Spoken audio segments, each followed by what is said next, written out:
Welcome. Today we're talking about a couple of buffers, a guitar, and a cooler.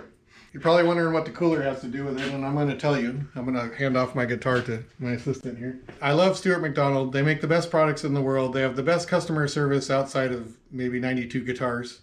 But darn it, do they cost a lot of money, and I'm just never willing to spend the money. I look on the website and I go to my wallet, and this is the sound my wallet makes. So I always end up just making my own tools, and that's what we're here to talk about today.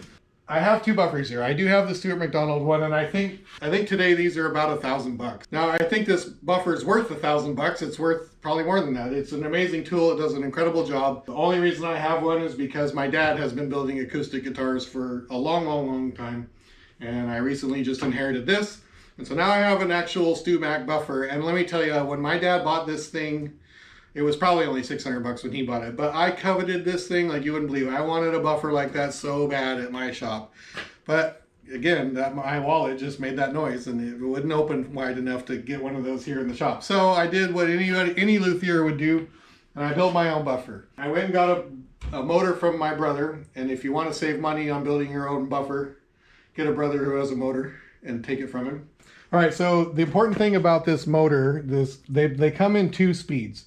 You can get an RPM of 1750 and you can get an RPM of 3450 maybe. Whatever it is. You want the slower one, and it helps you not have to have such big gears. The slower these wheels roll, the less heat that they build up. You need it to build up enough heat to actually polish the finish, but you don't want it to build up so much heat that you burn through the finish really easily. When my dad's buffer made it to my shop, I used it, and I realized all of a sudden, whoa, I like mine way better. And the reason I like mine way better is because it's slower. Now you can kind of see the gear that's inside this thing is quite a bit smaller than the gear that I put on mine. I went to Granger, I bought the smallest pulley I could get for the motor, and I bought the biggest pulley they had on the shelf. I think I'm going to measure this pulley for you guys, and I'll put it in some text or something on the video. Oh, I bet I don't know how to put text on a video. Okay, let's measure it now. Oh, it's about a 10.5-inch wheel. That's obviously that dimension, not around. So it's about 10.5 inches, and this little one back here is 2 inches. So 2 inches, 10.5, and you can do all this. They make Google calculators that do the math to determine, you put in your motor speed, whether you've got the 3450 or the 1720 or whatever it is they are. Put in your shaft size pulley, your drive size pulley, and you can even put in the size of your little buffing wheel, and it'll tell you the RPMs. I know Stu Mac tells what the RPM is on their website, but I don't remember what it is. I should have done some research before I started filming this, but I failed. Speed of the Stu Mac buffer is 715 RPM, which to me is a little bit fast. I think I'm in the 650 range, somewhere right in there. And honestly, I just like it. I like it slower, just because who's in a hurry? We're just building a guitar here. So it's really easy when you're polishing a guitar. Well, this one has binding, so it doesn't count. But when you have a regular edge with color and you're buffing this edge, which you never want to do anyway, you buff it this way. But it's really easy to burn through the finish on the edge because you don't get much paint on there when you put your finish on. So the slower and less heat you build up, the better it is to not burn through. And I mean, you could literally burn through it with this buffer. You could burn through the front finish really easily. This is a guitar I polished on my little buffer. I don't remember which one I did on the big one, but I remember when I was done, I decided, well, I kind of like mine better anyway, because it is just a little bit slower. What's next? The all thread? We edit. Oh, yeah. We're going to edit all this. So the all thread, the pillow blocks, the light switch. Oh. My daughter's helping me film this, and so she's giving me pointers on what I need to talk about, because sometimes I forget. I just went to McMaster Car, and I think I ordered these pillow block bearings. And had I been prepared, I would have got a box of, because I have another one, and I could have told you the exact model of it.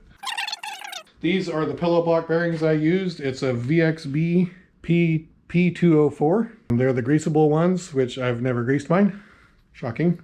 I actually bought 3, but I only needed 2. That's why this one's just sitting right here. And you can see the way these pillow block bearings went together. I ended up, I think, just using some washers and some spacers in here to kind of get everything aligned and get these two wheels even side to side. Just that all thread with some nuts on there on each side, and these pillow blocks with the set screws to lock it all down. So this looks like it's a PVC shaft, but it's not. It's a piece of 3/4 inch all thread.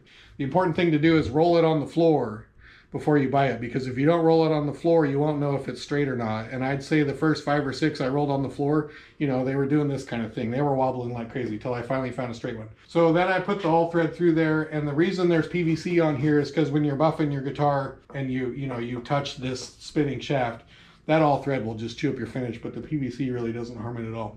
One of the things I really like about this one is it has a pretty good element of danger to it, because this is all exposed and open. And so you could easily get your, hoodie strap stuck in there or your tie. The element of danger makes you focus, and then you just do a better job. One thing I really, really like about the Stu Mac one is there's no element of danger, so you can just easily go about buffing your guitar without any worries. You could do a way better job than this on the on and off. Obviously, I used a light switch. That's just wired straight to a plug, which is one of those old school metal plugs like in fact, I probably got this from my grandfather's stash of stuff. So you can easily electrocute yourself with that. And you can easily get your stuff caught in here. If you're the safety police, you're never gonna like this channel, because literally this is how I work. I bought these little buffs. There's actually 2 of them in here. There's 2 put together on each end. And I bought these at Harbor Freight.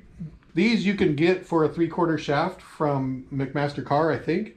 Or maybe LMI even sells these. Stu Mac probably sells some too for a 3/4 inch shaft. So if you want to use the big buffs, and ideally that's probably what I'm gonna end up doing. I bet you I'll take the buffs off of this one and put them on mine.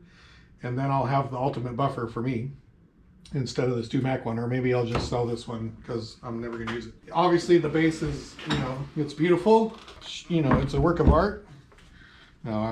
But it's functional. So I usually just set it on the table, and there's all kinds of marks back here because I clamp it down to something so it just stays all nice and solid. I try to keep the 2 different grits of polishes on the wheels. I have a medium and a fine. So that's always the medium side. This is always the fine side. I use these polishes that you get from, Stu Mac. My wallet must have opened for the Stu Mac polish.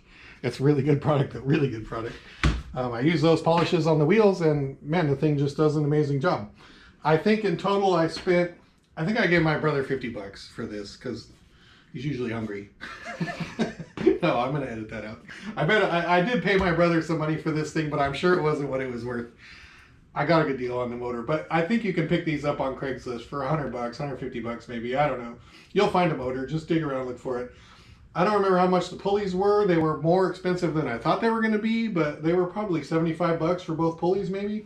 The pillow blocks are cheap. They were $15, I think. I bought 3 of them, and I ended up only using 2.